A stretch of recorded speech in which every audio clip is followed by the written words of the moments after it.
Hello students, welcome. आज हम एक मॉडल क्वेश्चन पेपर डिस्कस करेंगे। और ये मॉडल क्वेश्चन पेपर जो है doctor APJ Abdul Kalam technical university Lucknow के जो स्टूडेंट्स हैं उनके लिए। ठीक है।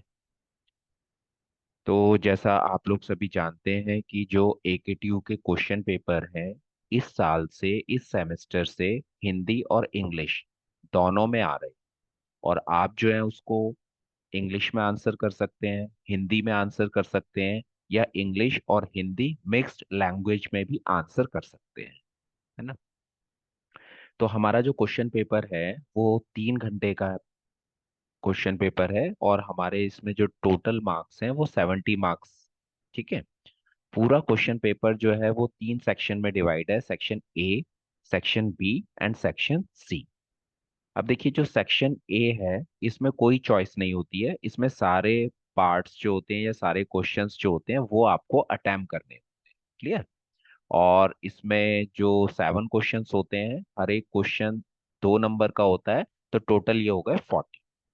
ठीक है। तो क्वेश्चन ए में, सॉरी, सेक्शन ए में देख लेते हैं कौन कौन से क्वेश्चन। तो पहला क्वेश्चन है इसमें, डिफाइन एनवायरमेंट एंड इकोलॉजी।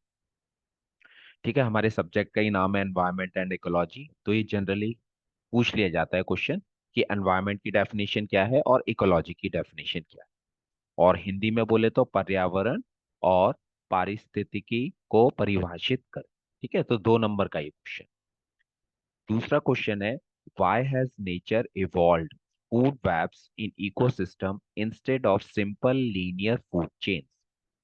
देखिए, नेचर के अंदर फूड चेन्स अवेलेबल है, फूड चेन्स बनी हुई है, और वो लीनियर है, स्ट्रेट है। और साथ में फूड वेब भी बना हुआ है। और फूड वेब क्या होता है? नेटवर्क ऑफ फूड चेन होता है। तो यहाँ पे क्वेश्चन ये पूछा गया है कि जब नेचर के अंदर फूड चेन्स बन गए, है ना, तो फूड वेब बनाने के पीछे क्या लॉजिक था? नेचर के अंदर फूड वेब क्यों बने? क्या फूड चेन से काम नहीं चल रहा था कि फूड वेब बने? है ना। तो बेसिकली इसमें डिफरेंट ऑर्गेनिज्म जो होते हैं अलग अलग ट्रॉफिक लेवल पे प्रेजेंट होते हैं, उनकी फूड प्रेफरेंसेस अलग अलग होती हैं, जिस कारण से फूड चेन आपस में इंटरकनेक्ट हो जाती हैं। है ना। तो उससे फूड वेब, तो फूड की अवेलेबिलिटी बनी रहे, और एनिमल्स की या सभी इंडिविजुअल्स की या सभी ऑर्गेनिज्म की जो फूड की प्रेफरेंसेस हैं वो पूरी हो सके, इसलिए फूड वेब जो है नेचर में इवॉल्व। तीसरा क्वेश्चन है इसमें, give the brief classification of energy resources. Second unit का क्वेश्चन है। एनर्जी रिसोर्सेज मींस ऊर्जा संसाधनों का संक्षिप्त वर्गीकरण दीजिए। तो इसमें बेसिकली हम 3 तरह का क्लासिफिकेशन पढ़ते हैं, प्राइमरी और सेकेंडरी एनर्जी रिसोर्सेज, उसके बाद conventional and non conventional energy resources, और तीसरा पढ़ते हैं renewable and non renewable energy resources. ठीक है। अब इसमें जो हमारा फोर्थ क्वेश्चन है वो है, differentiate between nuclear fusion and nuclear fission. नाभिकीय संलयन और नाभिकीय विखंडन में अंतर स्पष्ट करिए। क्योंकि एनर्जी रिसोर्सेज हमारे सिलेबस में है ना। तो उसमें डिफरेंट एनर्जी रिसोर्सेज पढ़ाए जाते हैं, उसमें से एक न्यूक्लियर एनर्जी है।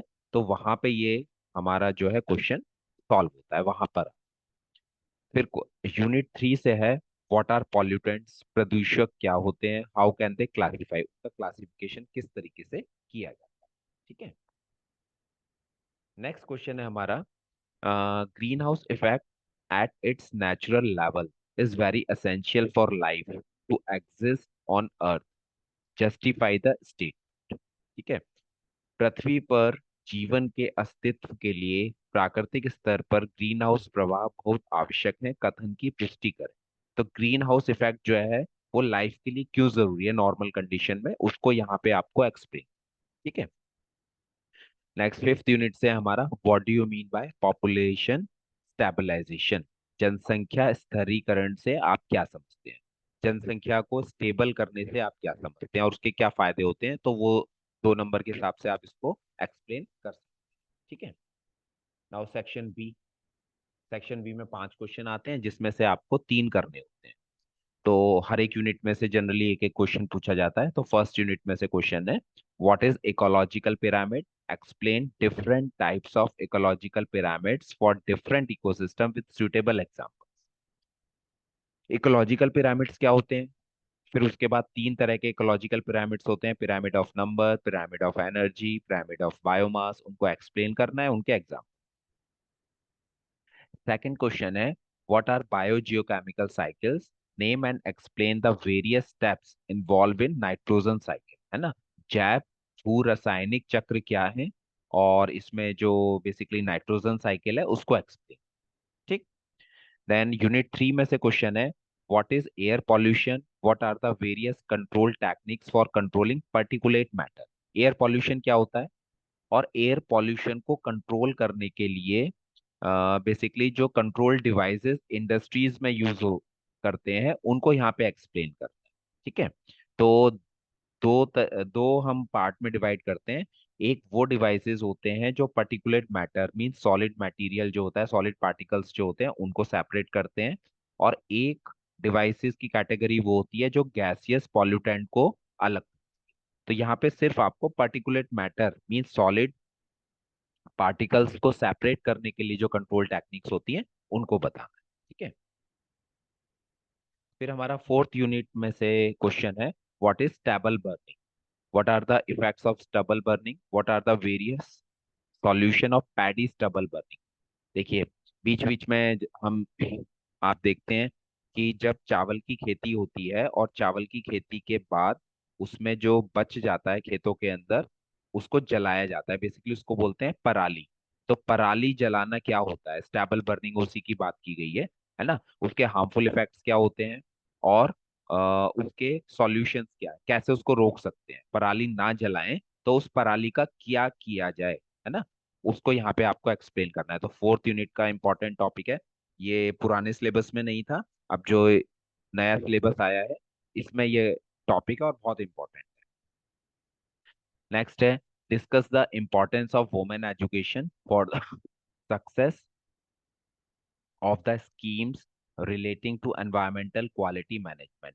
एनवायरमेंटल क्वालिटी मैनेजमेंट से रिलेटेड जो स्कीम्स होती हैं उनको सक्सेसफुल बनाने के लिए वुमेन एजुकेशन की क्या इंपॉर्टेंस होती है उसको डिस्कस करना है। ठीक है।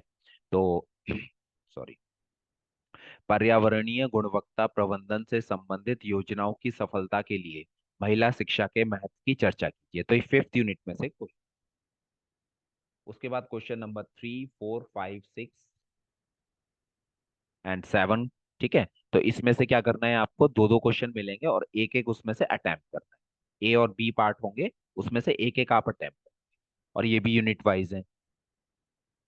तो फर्स्ट यूनिट में से क्वेश्चन नंबर 3 है, what is ecosystem, how many component it have, how does energy flow in an ecosystem. Ecosystem की डेफिनेशन आप लिख दीजिए। फिर कितने कंपोनेंट होते हैं, तो बायोटिक एबायोटिक कंपोनेंट होते हैं, उनके एग्जांपल लिख दीजिए क्या होते हैं और एग्जांपल, और साथ में एनर्जी फ्लो को उसमें डिस्कस करना है। ठीक है। सेकंड क्वेश्चन है important, what is sustainable development, discuss the concept of sustainable development. सतत विकास क्या है, सतत विकास की अवधारणा पर चर्चा कीजिए। क्लियर। फिर second, differentiate between renewable and non-renewable resources, describe the construction and working of OTAC with the help of need data। ठीक है। इसमें रिनेबल नॉन रिनेबल रिसोर्सेज को आपको एक्सप्लेन करना है, डिफरेंस उनके बीच में बताने हैं। और साथ में ओटेक जो होता है, ओटेक क्या होता है, बेसिकली ये होता है ओशन थर्मल एनर्जी करना। ओशन के अंदर जो हीट एनर्जी होती है उससे कैसे हम इलेक्ट्रिसिटी जनरेट करते हैं, तो उसको ओटेक बोलते हैं। उसका कंस्ट्रक्शन और उसकी वर्किंग। क्लियर। देन इसी के साथ क्वेश्चन है, व्हाट इज डिफॉरेस्टेशन, है ना। वनोन्मूलन क्या होता है, give main causes and adverse effect of deforestation. वनोन्मूलन के प्रमुख कारण एवं प्रतिकूल प्रभाव लिखिए। किस कारण से डिफॉरेस्टेशन करना पड़ता है, पेड़ों को काटना पड़ता है, और उसके हार्मफुल इफेक्ट क्या। क्वेश्चन नंबर 5 जो है थर्ड यूनिट में से है, define water pollution, what are its effect, explain waste water treatment.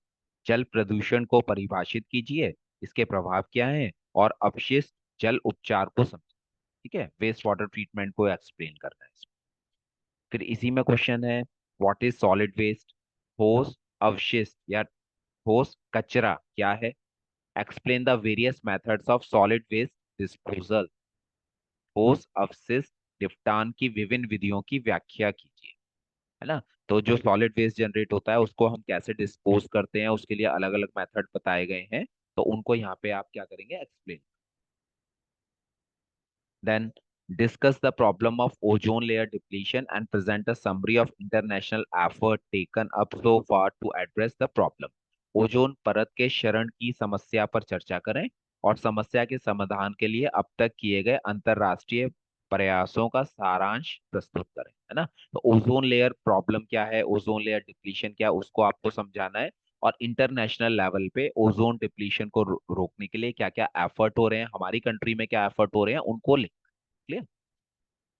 Then question number 6 का भी पार्ट है, explain the mechanism of formation of acid rain, what are the causes and effects of acid rain. ठीक है, basically acid rain क्या होता है, क्या formation होता है, क्या मैकेनिज्म होता है, इसमें कुछ इक्वेशंस होती हैं, केमिकल रिएक्शंस होती हैं, उनको यहाँ पे लिखना है। साथ में उसके क्या कारण होते हैं और उनका प्रभाव क्या होता है, इम्पैक्ट क्या होता है, हार्मफुल इफेक्ट्स क्या होते हैं, वो आपको इसमें एक्सप्लेन। एंड क्वेश्चन नंबर 7 का ए पार्ट है, briefly discuss the salient features of environment protection act. पर्यावरण संरक्षण अधिनियम जो है वो 1986 में हमारे इंडिया में इम्प्लीमेंट किया गया था। इसके सेलिएंट फीचर्स लिखते हैं, क्या ऑब्जेक्टिव था इसको बनाने का, है ना, क्या क्या इसमें बेसिकली किन चीजों को प्रोटेक्ट करने की बात की गई है, तो उसको सब आप एक्सप्लेन कर। और 7 का बी पार्ट है, what are the roles of NGO for improvement of environment. जो हमारे गैर सरकारी संगठन होते हैं, एनजीओ होते हैं, नॉन गवर्नमेंटल ऑर्गेनाइजेशन, उनका एनवायरमेंट को इम्प्रूव करने में, एनवायरमेंट के प्रोटेक्शन में क्या योगदान, क्या रोल रहता है, उसको एक्सप्लेन। ठीक है, अब देखिए क्वेश्चन नंबर 2 और क्वेश्चन नंबर 3, 4, 5, 6, 7, ये जो है ये 7 नंबर के क्वेश्चन है ना। तो जब आप क्वेश्चन पेपर अपना स्टार्ट करें तो सबसे पहले क्वेश्चन 2, 3, 4, 5, 6, 7 इनको कंप्लीट करें। और मतलब कहने का मतलब है कि सेक्शन बी और सेक्शन सी को पहले कंप्लीट करें और उसके बाद जो है आप सेक्शन ए पे आए, सेक्शन ए को कंप्लीट। ठीक है, इससे क्या होगा, अगर बाई चांस लेंदी पेपर आता है और लास्ट में अगर क्वेश्चन छूटने की संभावना होती है ना, तो 2 नंबर का क्वेश्चन छूटेगा इसके बजाय कि 7 नंबर का क्वेश्चन छूटे। तो पहले जो सबसे ज्यादा नंबर वाले क्वेश्चंस होते हैं उनको अटेम्प्ट करना चाहिए और बाद में कम नंबर वाले क्वेश्चंस को अटेम्प्ट। ठीक है, ये वाला क्वेश्चन पेपर आप सही से पढ़ के जाएंगे तो इसमें 100% जो है आप जो है इस सब्जेक्ट में पास हो जाएंगे। ठीक है, तो आज के लिए इतना ही, थैंक यू। आप लोग चैनल को सब्सक्राइब करें, शेयर करें, है ना, और अपने दोस्तों के साथ शेयर करें, because sharing is caring. Thank you.